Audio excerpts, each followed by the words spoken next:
Hello everyone, welcome to another Electionism video, the channel where we cover politics from around the world, both foreign and domestic. Today we are going to be starting off with our first foreign election in what I hope is going to be a regular series, starting off with the 2026 Slovenian general election. For those who do not know, Slovenia is holding a general election sometime between the 15th and the 29th of March, 2026. It is one of the first major national elections coming up within 2026, and so as a result, I figured it would be worth covering here as the first election worth discussing. There aren't a lot of free elections worth covering left in 2025. Most of the remaining elections are in countries that are either too weak to enforce a free and fair vote, like the Central African Republic, or are sham elections like the ones being held in Myanmar by the military dictatorship. As a result, today we will be talking about Slovenia. It's a little bit early. It is still, 3.5, 4 months away. However, I think it is the closest one that is worth covering. Slovenia's election largely stands out as a microcosm of what is happening in the rest of Europe, with the rise of right-wing populism, anti-immigrant sentiment, and backlash to establishment parties. However, this election is also about the saga of one man, Janez Janša, the three-term right-wing populist prime minister of Slovenia, who just can't seem to go away. Despite being ousted in a popular revolution in 2013 in reaction to his horrendous corruption scandal, not being able to hold a coalition together for more than 2 years, and being one of the most controversial Slovenian politicians since the fall of communism, Janez Janša is again trying to become the Prime Minister of Slovenia and bring himself back from opposition. Janša has a formidable opponent. The current Prime Minister, Robert Golob, is himself a very non-traditional politician and has built a very powerful and stable pan-left coalition. But with the polls veering heavily towards Janša, anything is possible in the run-up to this election.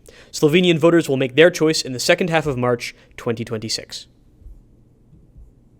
So first, before we get into, who's actually running, what the candidates are, and who might actually win, we have to set the ground rules a little bit, right? We have to discuss how the Slovene political system works and how their electoral system works as well. So Slovenia uses a parliamentary system of government, meaning that the most powerful office in the land is the Prime Minister. The Prime Minister is determined by the composition of Slovenia's parliament. Slovenia's parliament has two chambers, the National Assembly and the National Council. The National Assembly is the important elected one, which has 90 seats and is elected via open list proportional representation. Now, bear with me because here it gets a little complicated. Slovenia is divided into 8 constituencies, each of which has 11 seats. Each of those seats is further broken down into electoral districts. Candidates affiliated with a party run in each electoral district, and voters select the party's candidates that they like best. Then, based on the amount of votes the party receives in the entire district, the party receives a set number of seats. Then, the party gives those seats out to its candidates based on which candidates did the best inside of individual electoral districts, with candidates needing to get more than 8.3% of the vote in order to qualify. Now, of course, this doesn't fit all of the seats because of the 8.3% requirement, and as a result, all unallocated seats are then elected via nationwide proportional representation with a 4% minimum threshold. However, the more astute of you will notice that 8 times 11 is only 88 seats. The other 2 seats are reserved for members of the Hungarian and Italian minorities and their representatives in parliament, which are elected by those respective minorities. The National Council also exists, which is the upper house of Slovenia's parliament, and it has 40 seats, which are elected from a mix of local government appointees, interest groups, trade unions, and civil society organizations. Now, the National Council does not have nearly as much power as the National Assembly, and its only real job is to act as an oversight body for the National Assembly, which is why the National Assembly is the actual important one that we'll be talking about, and why the National Council is going to be kind of sidelined. But basically, the National Council is just an oversight body that doesn't really do very much legislation by itself. I don't think it can propose legislation. And essentially, it has 40 members elected through a bunch of interest groups and electoral colleges that are very complicated and difficult to explain. The Prime Minister is almost always a member of the National Assembly and is determined by the National Assembly. The National Council's members are all independents, so they're not really important. Once the National Assembly is elected, parties usually form coalitions from amongst each other. Since Slovenia works on a proportional representation system, you often run into situations where no one political party has the 46 out of 90 seats necessary to form a coalition by themselves. As a result, most Slovenian governments since 1990 have been coalition governments. Once the parties have reached a consensus on who is going to form the government and who's probably going to be in the opposition after consulting with each other after the election, the parties that are going to form the government inform the president president of Slovenia, which is a ceremonial figurehead office with no real legislative function, who then nominates and officially sort of chooses the prime minister to be voted on by the National Assembly. It is up to the National Assembly to then approve the prime minister designate by the president, and if the candidate gets 46 of the 90 votes, which they should by this point since everything is kind of prearranged and the parties have been by this point discussing a lot behind the scenes, the candidate then gets elected as the prime minister. If no prime minister can be agreed upon, then fresh elections are held. The Prime Minister of Slovenia then gets to appoint cabinet ministers and use their large parliamentary majority to direct government policy for the next 4 years, which is the amount of time in between elections in Slovenia. So elections to the National Assembly are held every 4 years, usually after which a new prime minister is chosen, but not always. It is possible for prime ministers to win a second term. It doesn't always happen, but it is possible. The prime minister can be removed by a vote of no confidence from the National Assembly, but in order to do so, the National Assembly must have a candidate in mind to replace them with the support of the majority. This is called a constructive vote of no confidence, which essentially means that basically whoever is calling the vote of no confidence needs to have a prime minister candidate in mind that can command the majority after the old prime minister is removed by the vote of no confidence. So they have to have someone lined up and ready to go with a majority before they remove the current prime minister. Because the prime minister can be removed from office via a vote of no confidence at any time, the prime minister has to keep the other parties in his coalition that aren't his own party very happy, and he has to do this by making legislative concessions to them and by appointing their members to cabinet positions. As a result, most cabinets within Slovenian history have been multi-party cabinets with multiple members from multiple different parties, all governing together. Slovenia, like most of Europe, has a diverse multi-party system with several candidates vying to lead the nation of 2.1 million people. The current party in power is the Gibanje Svoboda, or Freedom Movement in English, also abbreviated as GS in the Slovenian language. The Freedom Movement is currently led by incumbent Prime Minister Robert Golob. Right now, the party has the most seats in parliament, with 39 out of 90 seats in the National Assembly. The Freedom Movement is a left liberal party that focuses on social liberalism and increasing personal freedoms, but also takes sort of a centrist position on the role of the state in the economy. It is a member of the Renew Europe grouping of the European Parliament, and under Golob's tenure, the party has led efforts to legalize same-sex marriage, legalize medical cannabis usage, and improve animal welfare. Robert Golob is a longtime figure in Slovene politics, but has only just really risen to prominence. Golob is not a politician by trade and has a PhD in electrical engineering and is a former Fulbright scholar. Golob worked as a city councillor in his hometown of Nova Gorica from 2002 until 2022. Before that, he briefly served as state secretary for economic affairs from 1999 until 2000. Golob really came out of absolutely nowhere to become prime minister when he took over a tiny extra-parliamentary liberal party and consolidated it with several other small splintered liberal parties to form the Freedom Movement. Out of nowhere, Golob was able to secure a plurality of seats in the National Assembly in the 2022 election by promising a new kind of politics that would be different from the status quo and the establishment political parties within Slovenia. From there, Golob was able to form a coalition of 3 left-wing political parties to give him a parliamentary majority. While Golob has delivered many promised reforms, he has also had trouble resisting the tide of populism that has been sweeping Europe at the moment and faces stiff competition in the polls. His party has fallen to about 2nd place behind his main competitor. Speaking of, right now the strongest contender to lead the next Slovene government is the Slovenian Democratic Party, or SDS. The SDS is currently the 2nd largest party in Slovenia's parliament and the most popular in the polls. The SDS is currently the main opposition party with 24 out of 90 seats in the National Assembly. The SDS is a firmly right-wing political party, being the Slovenian manifestation of the right-wing populist wave that has been sweeping Europe in the past few decades. The party is strongly opposed to any immigration to Slovenia, opposes EU asylum quotas, opposes same-sex marriage, denies the existence of climate change, encourages quote-unquote patriot education in schooling, wants to bring back the draft, supports laws that oppose quote-unquote anti-LGBTQ propaganda, supports the right of Slovenian citizens to bear arms, has tried to ban the logos and symbols affiliated with other parties within the country, and has also supported ending the system of proportional representation in Slovenia's parliament. On economics, the party is strongly neoliberal and free market, opposing regulation and taxation on Slovenia's wealthiest residents. Its leadership has also been a vocal ally to the far-right government of Viktor Orban, as well as the former far-right government in Poland of Mateusz Morawiecki. The SDS is somewhat unique among far-right political parties in Europe, though, because it didn't really start out this way. The SDS actually started out as a fairly normal right-of-center political party within the Slovenian political system, representing the sort of main center-right political party for many decades. However, in 2004, the party started to move towards the populist direction and sort of became a fully right-wing populist force by the 2010s. Despite this, it is still a member of the center-right European People's Party grouping in the European Parliament. The SDS is led by Ivan Janez Jansa. Jansa started his career as a Yugoslav dissident, being a vocal opponent of the socialist government of Yugoslavia, of which Slovenia was a part at the time. As a student dissident, he frequently wrote articles opposing the regime and was even imprisoned for it towards the end of the 1980s. In 1989, he founded one of the first Slovenian opposition parties and made his first foray into politics. In 1992, he founded and joined the SDS as rifts in Slovenia's opposition bloc began to appear for the first time. He was one of Slovenia's first ministers of defense, a position that he was subsequently dismissed from due to the fact that he used that position to traffic arms to war criminals in neighboring Bosnia. Consequently, due to this and also a wide number of other reasons, including political corruption, he was removed from his office and his party, the SDS, left the coalition. Jansa then led the SDS in opposition for the next 8 years, growing the party drastically and increasing its vote share until he became prime minister in 2004. He was able to get there by making increasingly nationalistic and populistic statements and ramping up rhetoric within the Slovenian political scene. It was during this time that accusations of him being a populist first began to emerge. Jansa has been the leader of the SDS ever since. He has been prime minister 3 times, once from 2004 to 2008, once from 2012 until 2013, and once again from 2020 until 2022.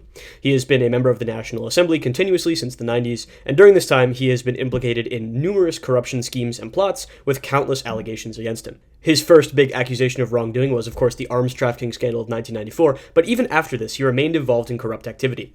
Throughout his first term in office, he interfered with journalistic autonomy. He banned state-owned companies from advertising in opposition newspapers, politicized the editorial board of the country's main state-owned news company by emplacing a large number of government appointees, and put in friendly advisors to write puff pieces for oligarchs that he supported. Jansa also made backroom deals with the Catholic Church to gain support for his party. Jansa repeatedly violated the law by refusing to disclose or report his assets during several election campaigns, and finally and most infamously, Jansa was sentenced to several years in prison due to his involvement in an open bribery scandal in exchange for granting favorable military contracts to a certain military contractor. His sentence was eventually overturned on appeal in a verdict that has been heavily criticized by other members of the Slovenian judicial establishment. Jansa has been accused of running the SDS like a cult, expelling any party members who dissent or disagree with his policies. As of now, the third-place party in the Slovenian parliament is the Social Democrats of Slovenia. The Social Democrats are currently a coalition partner of the Freedom Movement and of Robert Golob, and are the second of the 3 parties that currently composes the governing coalition. Its leader, Matthias Hahn, serves as the Minister of the Economy, and they contribute their 8 out of 90 seats in the National Assembly to the majority of Prime Minister Golob. The Social Democrats are, as their name suggests, a social democratic party from the center-left of the political spectrum. They stand for construction of a large welfare state, state intervention in the economy, protecting and uplifting the working class and labor unions, as well as a number of socially progressive causes. The Social Democrats are also members of the Socialists and Democrats grouping within the European Parliament. The Social Democrats of Slovenia do have significant connections to the former communist regime in Yugoslavia, of which Slovenia was a part, with many of the founding members of the party being formerly connected to the League of Communists of Slovenia, which was the sole legal political party in Slovenia from 1946 until 1990. However, many of its members who were connected to the League of Communists have since denounced dictatorship, communism, and one-party politics, and as time goes on, these members continue to be phased out of public politics. Matthias Hahn, who is the current leader of the party, got involved in politics in 2006, far after the dictatorship ended, when he ran for mayor of his hometown of Radice. Before this, he had gone to trade school and worked in his family's business. In 2011, Hahn ran for parliament and won a mandate, before in 2013 being elected to lead the Social Democrats' parliamentary caucus. Following the departure of the party's longtime leader, Borut Pahor, who became president of Slovenia, he became leader of the party. In 2022, when the Social Democrats went into government with Robert Golob and the Freedom Movement, Hahn took a position as Minister of the Economy. The Social Democrats usually compete for third with the New Slovenia/Christian Democratic Party, also known as the NSI. The NSI is led by former Infrastructure Minister Jernej Vrtovec and currently holds 8 out of 90 seats in the National Assembly. The NSI is a Christian democratic party, meaning that it emphasizes the role of the church in society. It is a very strong supporter of the Catholic Church, the predominant religious institution in Slovenia. It takes traditionally socially conservative positions, such as opposing abortion, opposing same-sex marriage, and supporting traditional values in the positions of the Catholic Church on social matters. On economic matters, the party is more centrist, sort of supporting a non-state interventionist approach to the economy, but also being accepting of some social welfare programs. It sits on the center-right of the political spectrum and is a member of the European People's Party grouping in the EU Parliament, a group of like-minded center-right parties. Currently, the NSI is led by Jurnej Vertovec, who was recently elected leader. Vertovec has been a long-time figure in the party and is currently one of its representatives in the National Assembly. During the most recent term of Janez Janša from 2020 until 2022, Vertovec served as the Minister for Infrastructure during the NSI's brief coalition with the SDS. Vertovec recently succeeded longtime leader Matej Tonin as leader of the party. The NSI is definitely worth watching because the NSI is going to be the primary coalition partner of the SDS if Janša returns to power. No Slovenian political party has been able to form a solo government in Slovenian political history as long as Slovenia has been a democracy, and so far the SDS does not look like the exception to the rule. If Janša wants to come back, he will need the NSI's full support, which is not necessarily guaranteed. The final party represented in the parliament is the Left Party of Slovenia, or Levica as it is known in Slovenia. It has 4 out of 90 seats in the National Assembly and is led by Astra Vreko and Luka Mesic. Levica is also in coalition with the Freedom Movement and the Social Democrats and is the third party that comprises the incumbent three-party coalition. Levica is part of the tradition of anti-austerity democratic socialist parties that appeared in Europe after the 2008 financial crisis. It is a merger of 2 smaller left-wing political parties, the Party of Sustainable Development of Slovenia and the Initiative for Democratic Socialism. These 2 parties were especially active during the 2012 and 2013 protests in Slovenia, which forced Janša to resign in the wake of his contract bribery scandal, and this was really when the Levica party started to sort of take shape and take off. This party is in support of expanding public health care, raising wages for workers to keep them at a minimum of 20% above the cost of living, protecting Slovenia's environment and investigating polluters, encouraging worker cooperatives, and engaging in a neutral and pacifist foreign policy. Levica is somewhat more of an intellectual party than the Social Democrats, emphasizing and centering the ideology of socialism more in its platform, and it enjoys a great deal of support from a lot of socialist academics in Slovenia, such as very famously Slavoj Žižek, the acclaimed Marxist philosopher all around the world, who has endorsed the party on multiple occasions. Levica is also much less sort of entrenched than the Social Democrats are. Levica is fundamentally a creature of the 2012 and 2013 protests, which were sort of an outgrowth of anger at Janša and the neoliberalism that he represented, whereas the Social Democrats really have all this history and baggage that is still bound up in the legacy of the League of Communists of Slovenia. So the Social Democrats tend to get more support from older people, whereas Levica gets more support from younger people who are sort of involved in this protest movement and involved in activism. Levica has 2 chairpeople, a chairman and a chairwoman, which is typical for these sorts of leftist political parties. Their chairman, Luka Mesic, seems to be the best candidate for prime minister if the party were to ever make it that far. Mesic is a founding member of the Levica party and is one of its oldest members of the National Assembly, having served there since 2014, the first election in which Levica contested and the first election in which Levica won seats. He was also an active community organizer in the 2012 to 2013 protests. Mesic is one of the key actors that helped negotiate the deal with the Freedom Movement and the Social Democrats, which he used to secure himself a cabinet position as the Minister of Labour, as well as Deputy Prime Minister, both of which are roles which he has held until the present day. His co-chair, Astra Vreko, is currently the Minister of Culture. So those are the 5 major political parties within Slovene politics. But additionally, there are also several minor parties that will be looking to gain a seat at the table, which are worth a brief mention. And while not all of these have seats in parliament or will gain seats in parliament, some of them are on the precipice of making it in. Especially in a political system like Slovenia, where these parties could potentially wind up being kingmakers in any future coalition negotiations, I think a few of them are worth a brief mention. The Democrats is a party formed by Anže Logar in 2024, following his defection from the SDS. Logar is one of the aforementioned dissidents within the SDS who got more popular than the SDS party establishment. As a consequence, his hubris, combined with increasing suspicion from the SDS leadership that he intended to go his own way, led him to resign from the SDS and form his own political party, the Democrats. This was a surprising move because Logar was very high up in the SDS, having served as Janša's Minister of Foreign Affairs from 2020 until 2022, and as a National Assembly member for the SDS since 2014. The party has primarily held a center-right and sort of technocratic outlook, and while it has never contested an election, it still holds 3 seats in the National Assembly since 3 STS members defected to join the party. There is also the Reznica party, led by Zoran Stevanovic.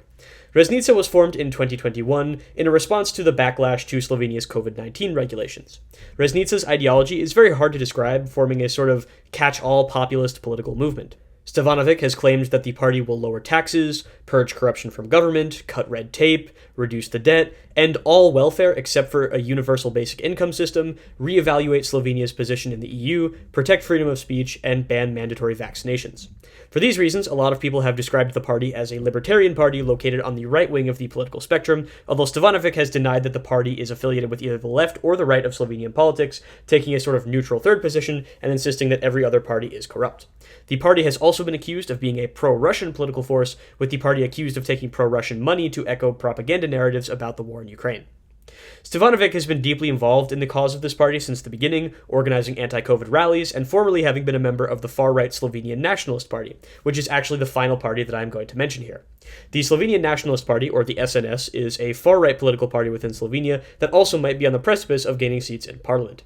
The SNS, unlike the SDS, has its origins in far-right populism and is more explicitly kind of ideologically based on far-right politics. However, of course, due to Janša and the SDS kind of tacking to the right in the early 2000s, there has been relatively little actual political space for the SNS in Slovene politics. The SNS is ideologically a Slovene irredentist party that wants to incorporate parts of neighboring countries into Slovenia's territory, seeing them as a historical extension of the country. The party also opposes allowing in refugees from the Middle East and even from other countries in Yugoslavia, and is accused of being quite racist towards the Romani population of Slovenia. It is currently led by Zmago Peleti, who has been the leader of the party since the 90s. So, of course, all of this brings us back to the actual election and the question of who is going to actually win, who is going to come out on top once the polls are closed and the votes are tallied. So right now, it looks like the SDS is in first place. It has been ahead of the freedom movement for quite some time, since about September 2023, and basically every poll since then has showed the SDS on top.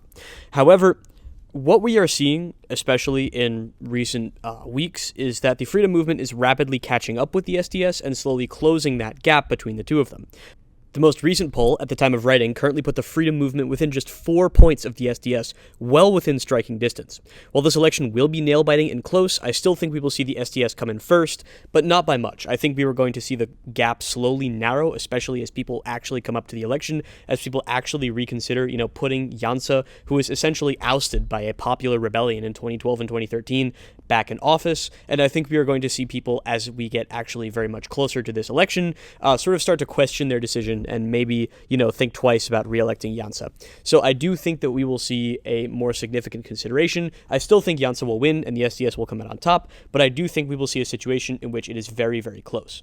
I also think that a lot of this will come down to whose coalition partners fare the best in terms of, how well NSI and the Social Democrats and Levica and so on do in the polls.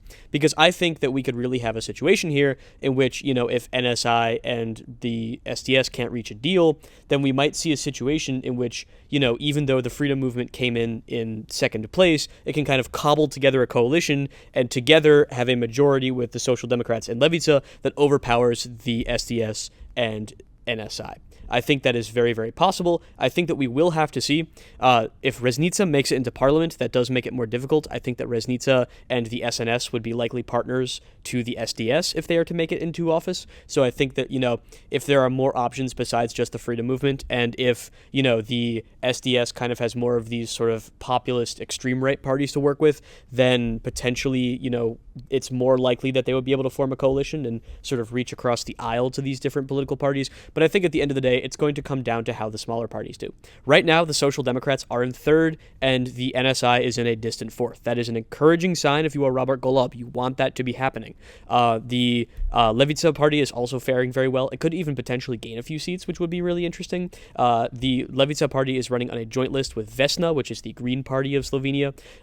So if they both decide to go into coalition with the freedom movement, we really could see Golob return to office. I think once again, we are 4 months out, so, these parties definitely have time to gain more of the vote. But I think that at the end of the day, this could come down to how well the coalition partners of the SDS and of the freedom movement do, and that could really wind up making the difference. It's going to be nail-bitingly close. I think we will see the SDS come in first place. The question is whether or not the SDS can cobble together a coalition out of these smaller right-wing parties, both to its left and to its right.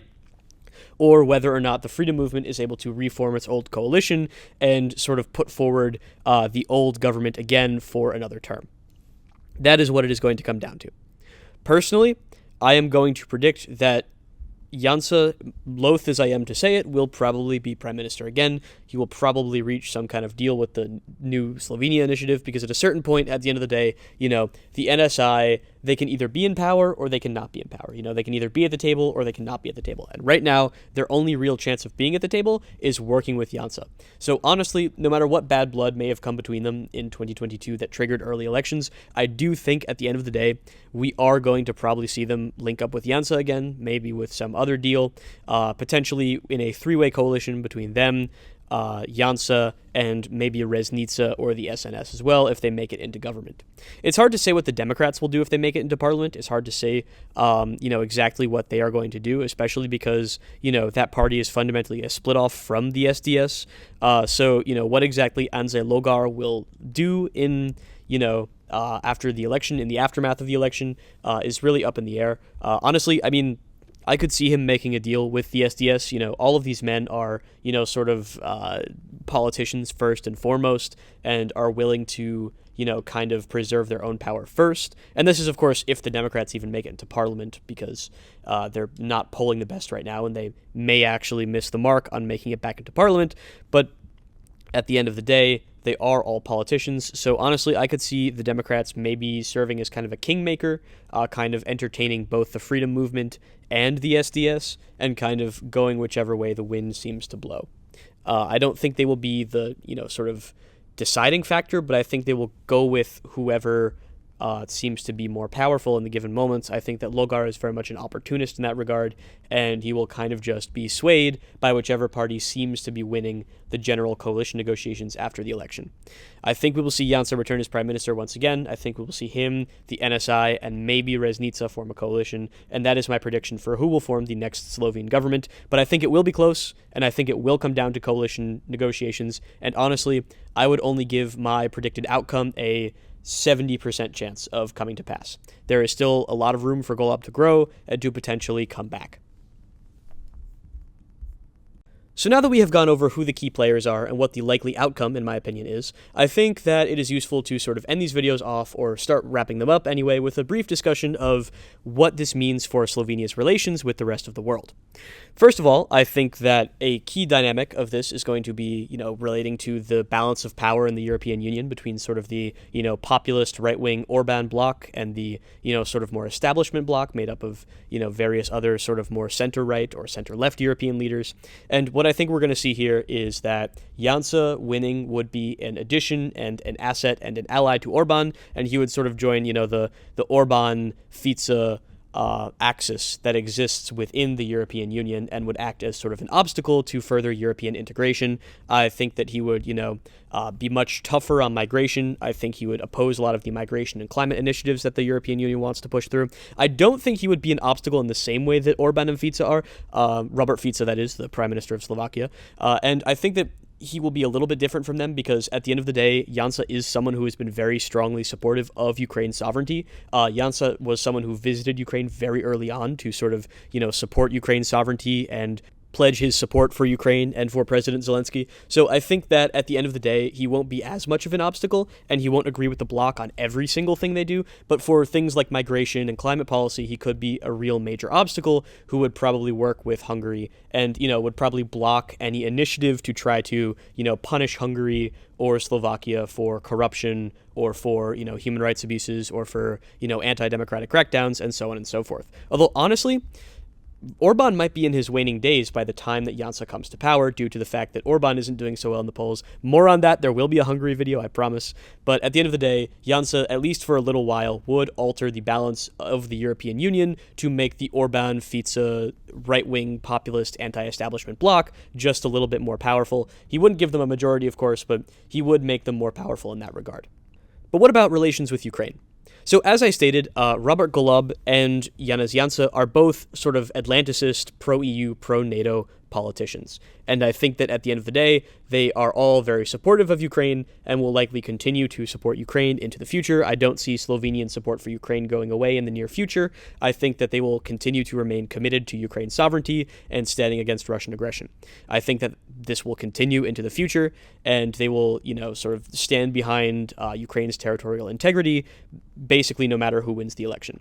What I do think will happen potentially is that there could be some pressure on Janša to maybe tone down the support for Ukraine a little bit, especially if he goes into a coalition with Reznica, which is very, very sort of, populist and leans more towards the pro-Russian side of things. That I could see, especially if he, winds up relying on Reznica, which is a pretty, explicitly, pro-Russian political force and, a party that is very much against, Slovenia's EU membership and general EU integration. So I could definitely see if Reznica winds up becoming the kingmaker in a Janša SDS government, I could see, a potential situation in which Janša is forced to maybe tone down Ukraine aid slightly, or maybe this could cause a rift in the government, which could lead to early elections. But I could definitely see Janša being put under a little bit more pressure or stress as a result of Reznica being in the coalition. I could definitely see that happening. I think that Janša, of course, would also be much friendlier to President Donald Trump. He would be another friend to Trump within the European Union. A lot of people call Janša the Slovenian Trump, which, I get that there are a lot of right-wing populist leaders, but I always hate it when, the press or, American media in particular calls someone the Donald Trump of a given country, because there are just so many differences in ideology and background and experience of these leaders that I just think it's really ridiculous to call him the Slovenian Trump. I mean, he is the Slovenian Trump in the sense that he is the predominant right-wing populist figure, but I really don't think it's entirely fair to say that, especially because, Janša is someone who is so deeply embedded within the Slovenian sort of neoliberal establishment, whereas Trump is someone who explicitly campaigned as an outsider. So I don't necessarily think that it's fair to say that they're the same thing, but I do think they would be friends. I do think that they have similar policy priorities, and they would probably get along very well. I think Janša would probably seek to increase defense spending. We've already talked about the fact that he is pro bringing back mandatory military service, so I think that he would definitely be very friendly with Trump in that regard. He would be someone who would advocate for Trump and would say, maybe we do need to actually spend more on defense, and, maybe the European Union does need to recommit to that sort of thing. So I could definitely see Janša sort of acting as a Trump ally within the European Union, akin to sort of how Orban has been acting, if not a little bit more so in that regard. I think that another aspect of Slovenian foreign policy which would substantially change if Janša were to come to power has to do with the Israel-Palestine conflict. Right now, the current incumbent coalition is, taking a very hard line on the Israeli government's war crimes in Gaza and is, sanctioning far-right Israeli ministers like Itamar Ben-Gvir and Bezalel Smotrich, and voting to recognize Palestine as part of a two-state solution, and voting to review Israel's trade agreement with the European Union due to their human rights abuses in the West Bank and Gaza. And they are putting up a really strong, hardline pro-human rights stance in the conflict and are taking a position which is largely disliked by proponents of the Israeli government and of Benjamin Netanyahu and of the occupation in the West Bank. If Janša were to come to power, I think we would see this change. Janša is someone who has been historically very, very pro-Israel, and I think if he were to come to power, we would likely see a lot of that rolled back a little bit. I don't think Janša would fully go back and unrecognize Palestine, but I do think that he would do things like drop the sanctions against Bezalel Smotrich and Itamar Ben-Gvir and, say he wouldn't comply with the arrest warrants, the ICC arrest warrants against Benjamin Netanyahu and Yoav Gallant. And I think that we would see, generally speaking, Slovenia just take a more sort of pro-Israel friendly turn in its foreign policy, especially when it comes to votes in the United Nations as well, and when it comes to votes in the European Union on things like trade agreements. I think we would see that change a lot if Janša were to come to power, whereas if Golob stays in power, I think we will still see a substantial criticism of the Israeli government and its human rights abuses in Gaza from the Slovenian government. So ultimately, it really depends. If Golob comes to power, Slovenia will continue to advocate for human rights in the Palestinian region. If Janša comes to power, we will see a more pro-Israel stance. So that is really also on the ballot and is something that I think we will see substantially change potentially if Janša is to come to power. Overall, this election will definitely be worth watching as a barometer for how the 2026 European elections are going to go, especially those in Sweden and Hungary, which will also see the far-right bloc face off against candidates to their left. Slovenia will set an example for how these kind of elections may go and what the general European mood is at the moment, although of course every country in Europe is very, very different from one another. Given Jansa's penchant for spreading conspiracy theories about how the communists are secretly still in control of Slovenia and form a kind of deep state, I wouldn't really be surprised to see Jansa make a populist appeal to deny the legitimacy of the upcoming election afterwards, but I don't think that this should get in the way of a smooth, orderly transition or continuation of power based on the legitimate results of a democratic election. Overall, I wish Slovenia the best of luck in determining their parliament and prime minister. If you made it this far, thank you so much for watching this far into my first video about another country's elections. If you think I did a good job, I would definitely appreciate a like and subscribe, or if you think I left something out, a comment would also be appreciated. Please let me know if you animate or know someone who does animate or knows how to make more complex visuals than the ones that I have on the screen right now. I cannot do this little picture logo forever if I actually want to grow what I am doing, and I very much know that, so if you or anyone else you know is sort of into that, please contact me. I would be very much happy to respond to any such email. And other than that, have a great rest of your day, and I will see you next time.